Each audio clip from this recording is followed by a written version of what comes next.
picture this. It's Paris, May 9th, 1985. The city looks alive, the streets are glowing, cafes are packed, people are laughing like they've got all the time in the world. And somewhere among them, a 33-year-old Irish guy named Seamus Ruddy, an English teacher from Newry, walks into history's long silence. No drama, no fight, no goodbye text, he just disappears. At first, it's like a small blip. Maybe he traveled, maybe he's busy, maybe he'll call next week. But weeks turn into months. Months turn into years, and before anyone can blink, decades have passed. Then out of nowhere, the story that was collecting dust comes back with a punch. A team searching in a forest in northern France start digging, and they find something. Bones. Not just anyone's his. 3 decades of silence broken by the sound of a shovel. That's when you realize this isn't some spooky campfire story. This is real. It's Ireland's ghosts, politics, betrayal, and heartbreak all rolled into one man's life. Alright, before we dive into the dark stuff, let's meet the people in this story because trust me, they're the kind of characters that make you shake your head and go, how was this even real life? First up, Seamus Ruddy. He's 33, from Newry, Northern Ireland, a teacher, a thinker.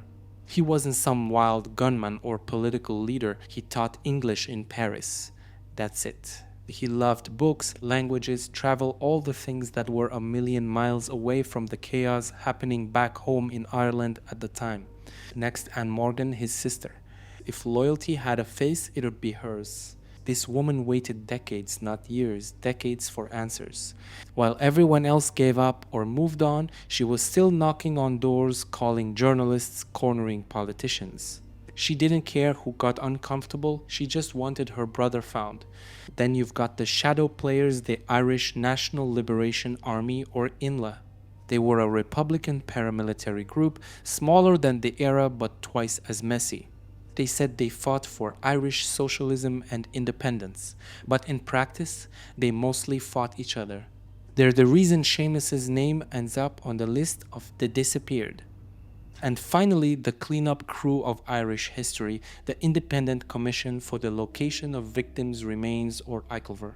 Basically, their job is to dig up bodies from the past literally. They're the people who go where the silence lives, where secrets are buried, and where families still hope someone will finally tell the truth. So yeah, you've got a quiet teacher, a fearless sister, a bunch of political ghosts, and a small commission trying to make peace with the unthinkable. A wild cast, right? And somehow they all end up tied to one night in Paris that changed everything. So, Seamus grew up in Newry, a border town right in the middle of Northern Ireland's tension zone. If you know the Troubles, you know it wasn't exactly the kind of place where dreams flourished. You either got caught up in politics or tried to outrun them. Seamus? He was the quiet type. Smart. Idealistic. The kind of guy who'd argue philosophy in a pub instead of throwing fists in the street. But when you live in Northern Ireland in the 70s, even being apolitical can get political. For a while, he got involved with the Irish Republican Socialist Party. He had the political wing of the INLA. But later on, he supposedly walked away from that life.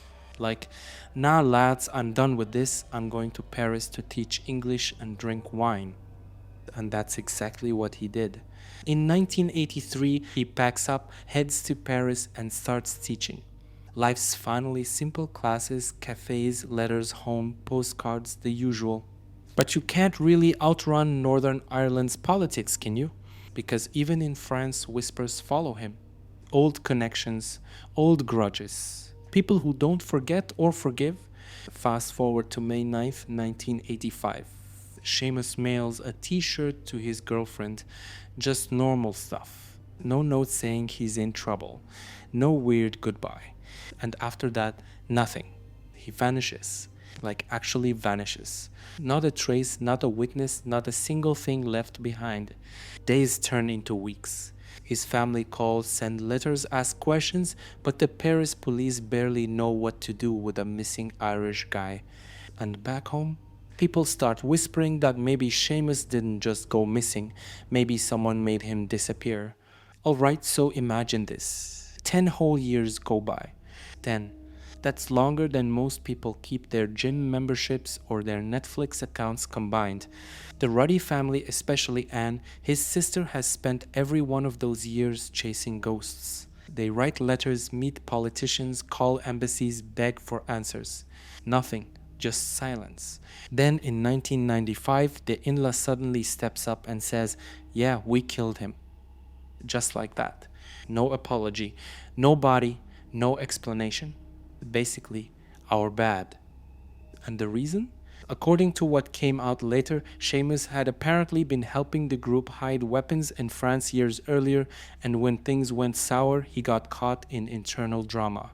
They suspected him of betrayal. That was enough. So after a decade of rumors, the truth drops, or at least part of it. Anne and her family are sitting there thinking, finally, a confession. But then comes the punch. The in-law says they can't remember where they buried him. Really? You bury a man in another country and forget the location.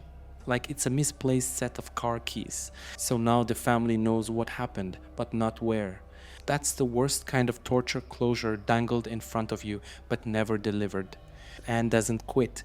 She starts calling anyone who might know ex-members, journalists, even priests. But the same wall of silence stands tall. Meanwhile, the rest of Ireland, they've already moved on to the next scandal.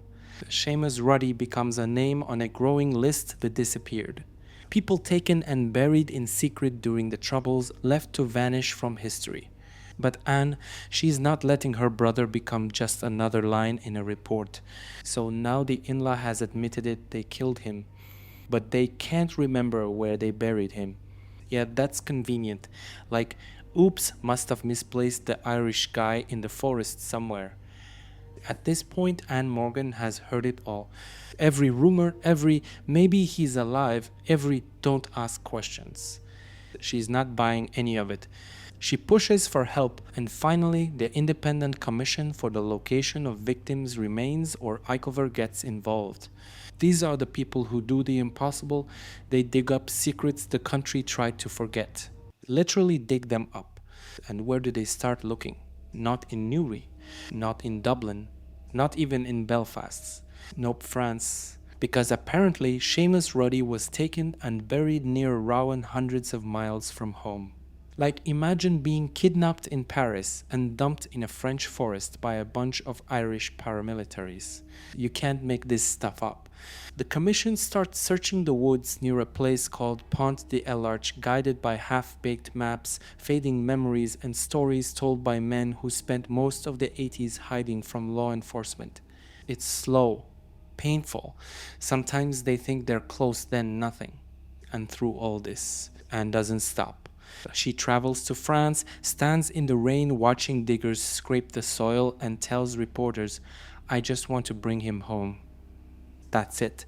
Not revenge, not politics, just home. The searches go on for years. They stop. They restart. Every time they dig, hope rises. Every time they find nothing, it dies again. By now, Anne's lived more than 30 years in this loop of maybe today. And still the forest stays quiet, until one day it doesn't.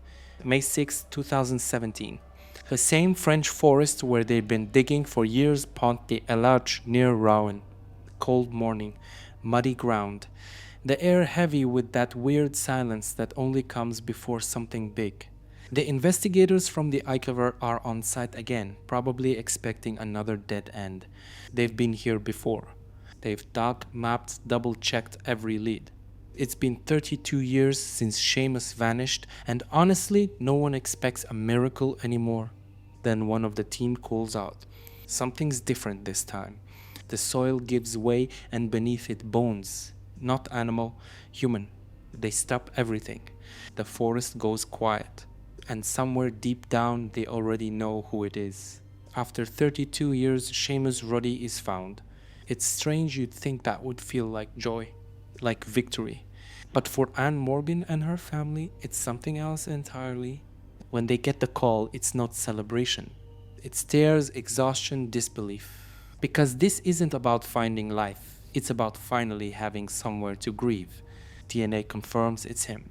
Seamus, the teacher, the brother, the man who vanished into silence, has spoken from the grave. And suddenly, every lie, every rumor, every denial collapses. The truth was right there all along, buried under French soil. Anne travels to France. She stands at the edge of the forest where her brother lay for 3 decades. No words, just wind and memory. After all that time, she can finally bring him home to Newry. The closure? Yeah, maybe. But it's the kind that hurts to hold. So here's where the story gets even stranger. Because when you think you've reached the end, you really haven't. After Seamus's disappearance in Paris back in the 80s, police check his flat. And what do they find? Almost nothing. The place looks too clean. Personal things, missing clothes, letters, small stuff. Someone had clearly been there, tidied up, and vanished again. A friend of his, someone who had a spare key, was reportedly seen around that time. Never charged, never questioned deeply, just gone. Makes you wonder if they were cleaning up evidence or just cleaning up guilt. Then there's the in-law side of it, and man, that's a mess. Turns out the group wasn't some tight, disciplined operation. It was fractured, full of power struggles and paranoia. They were feuding internally over hidden weapons stashes not just in Ireland, but in France too. And Seamus? He knew where some of those caches were. That alone made him dangerous to people who didn't trust anyone. Basically, he was caught between loyalty and survival and lost both. Now jump ahead to 2018 when there's finally an inquest back in Northern Ireland. 33 years after his death. And what's the official verdict? Unlawful killing. But the kicker, by persons unknown. No arrests, no accountability. The people responsible are either dead, in hiding, or just living their normal lives pretending none of it ever happened. So the system closes the case with a stamp and a sigh, and that's it. A man murdered abroad, buried for 3 decades, identified through DNA, and no one ever pays for it. You can almost hear the irony dripping from the verdict. Persons unknown. Yeah, unknown to the court maybe, not to history. You know what's wild? After all the digging, the drama, and the decades of silence, the story still hits hardest in its quietest parts. Seamus Ruddy wasn't some faceless victim in a history book. He was a brother, a son, a teacher who moved abroad because he wanted to live a normal life and somehow ended up tangled in the ugliest chapter of Ireland's past. His disappearance shows something most people don't want to admit, that behind every conflict, there are real people who just wanted to get on with their lives. And when they go missing, it's not just one person who disappears. It's a whole family's piece that disappears with them. For Anne Morgan, every knock on the door, every phone call, every newspaper headline, it all carried a question she couldn't escape. Is this finally the day we find him? Imagine living like that for 30 years. You move on with life, birthdays, kids, normal days, but part of you is still stuck back in 1985. And that's the thing about the disappeared. They're not just lost bodies, they're lost time. Years of waiting. Years of pretending you're fine when you're not. Because how do you grieve someone when you don't even know where they are? This case, like so many others from the Troubles, reminds you how fragile truth can be. Governments sign peace deals. Paramilitaries issue statements. History books close chapters. But for families like Anne's, the war never really ends until the last secret comes out of the ground. So you'd think that after 32 years, after all that searching and heartbreak, this story would finally rest, right? Not exactly.